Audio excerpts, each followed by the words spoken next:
साड़ी पहने एक्शन अवतार में दिखी समंथा रुथ प्रभु। रिलीज हुआ माँ इंती बंगराम का धांसू ट्रेलर। समंथा रुथ प्रभु की अपकमिंग फिल्म माँ इंती बंगराम का पहला टीजर ट्रेलर रिलीज हो गया है। न्यूली मैरिज एक्ट्रेस टीजर में एक एक्शन अवतार में नजर आ रही हैं, लेकिन साथ ही एक केयरिंग फैमिली मेंबर का किरदार भी बखूबी निभाती दिख रही हैं। अभिनेत्री ने बार बार साबित किया है कि एक्शन उनकी ताकत है और नया टीजर दिखाता है कि यह बिल्कुल उनके बस की बात है। साड़ी पहने एक महिला का कंफर्टेबल एक्शन सीक्वेंस करना बेहद ग्लैमरस लगता है। टीजर ट्रेलर लॉन्च होने से कुछ घंटे पहले समंथा ने अपनी इंस्टाग्राम स्टोरी पर एक वीडियो शेयर किया था, जिसमें उन्होंने अपनी एक्साइटमेंट जाहिर की।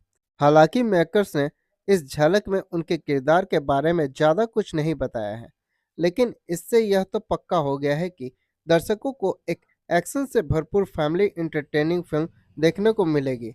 समंथा रुथ प्रभु ने टीजर को अपने इंस्टाग्राम हैंडल पर पोस्ट करते हुए कैप्शन में लिखा, यह गोल्ड बेहद बोल्ड है। यह फिल्म अपनेपन और उन रोजमर्रा के मूल्यों का जश्न मनाती है जो हमें एक साथ बांधे रखते हैं।